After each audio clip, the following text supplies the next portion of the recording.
कइला आज ले नसवर पूरे कि हमारो लसैया कुछो हर पैसा तू बचैहा कि जब तू बरेली घूमे जइहा एगो झुमका ले ले आइहा। बिल्कुल सही बात। लेकिन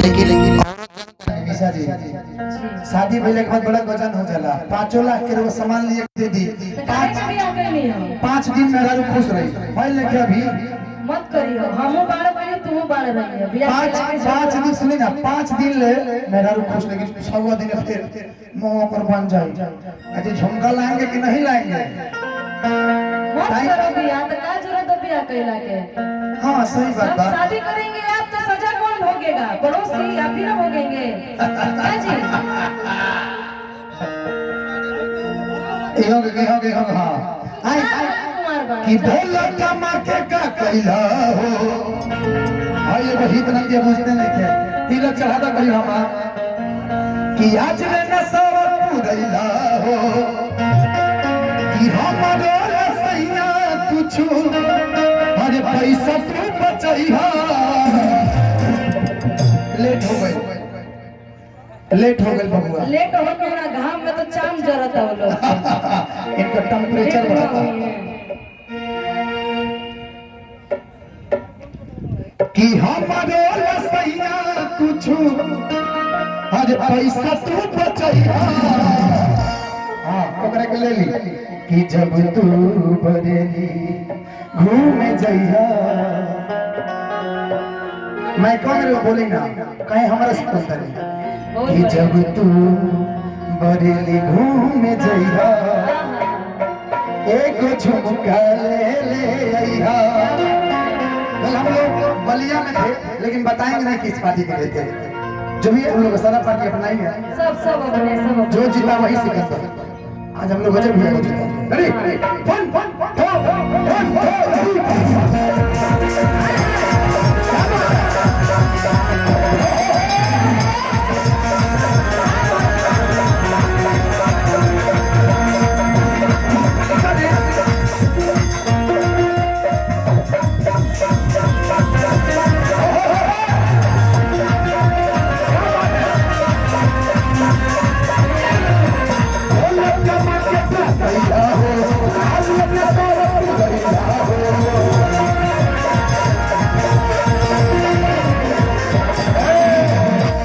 जी सिपाही जी के देख के हमारे बात याद आ गई। एक दिन हम गए एगो प्रोग्राम में सिपाही से कही सिपाही जी 365 दिन आप ड्यूटी खटते हैं घर के ड्यूटी के करेला कि जब तू लेकिन ये हमारे देश के जवान है जिससे हमारे हिंदुस्तान की धरती बची हुई है कि जब तू बरेली घूमे जइहा कामसी खाली हाथ उठे थाली कि जब तू बरेली बोला ये सिपाही जी के बारे में जब वो ड्यूटी करते हैं काफिला पहुंचने वाली है लास्ट की चल हो जाए रुक जा रहे हैं कि जब तू बरेली घूमे जइहा जब तू बरेली घूमे जइहा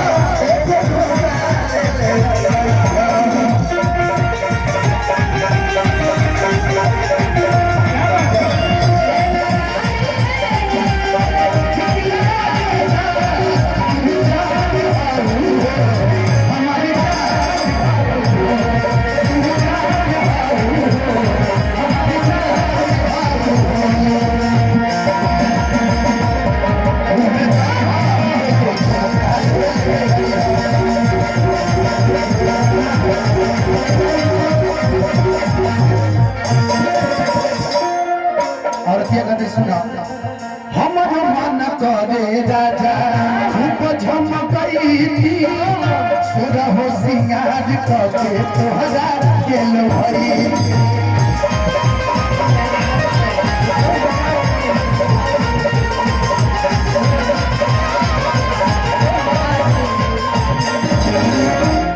निशा जी से हमारा दूसरा मुलाकात है।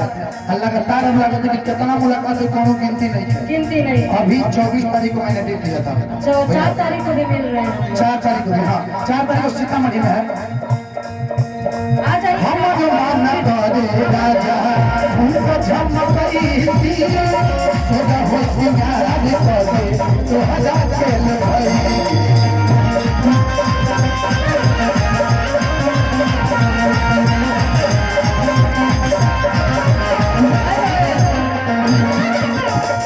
हमारे इसके लगाइएगा। सुनिए, हमको भी आपसे कुछ कहना है। कह लीजिए। मान ली कि हम रउआ लोग के साइड से कहतनी, हाँ। जितना हमारे चाची भाभी लोग बड़ी सबका तरफ से कहतनी कि चाची समझ ली कि चाचा से कहतनी, भौजाई समझ ली कि दीदी से कहतनी, हम रउरा से। अच्छा हमरा से ठीक था। मेरा इसके लगाइए। कि अरे होते भोला हरे सैया आप थवा जाइब कि ना जाइब सैया। क्या बात है। सुन लीजिए, आप लोग की साइड से बोल रहे हैं, आप लोग सुन लीजिए कि अरे होते भोला हरे सैया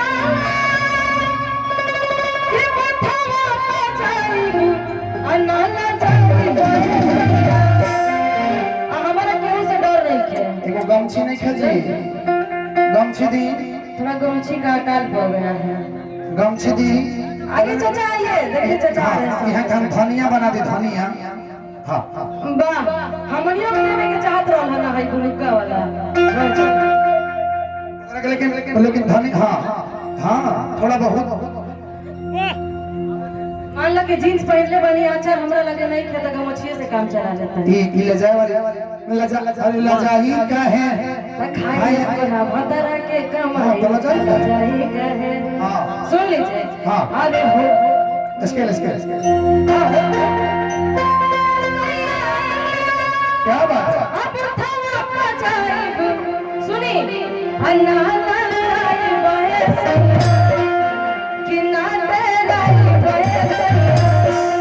सुन ली कि हाथी छाप पकड़ सवारी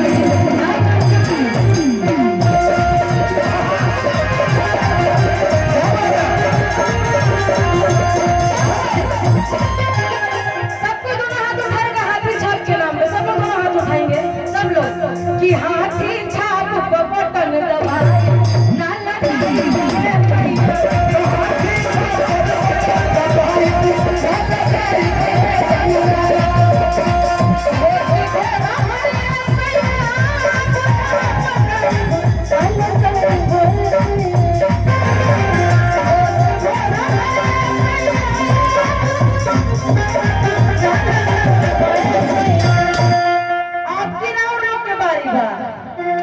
अच्छा ये बताइए, माननीय हमारे अजय भैया अच्छा कार्य कर रहे हैं ना आप लोगों के लिए, खुश है ना आप लोग ईमानदारी से, तो सब कोई अजय भैया के नाम पर दोनों हाथ उठाओ। अजय भैया जिंदाबाद।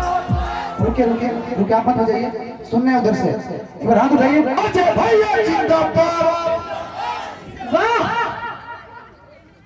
बहन आया जिंदाबाद। क्या बात है।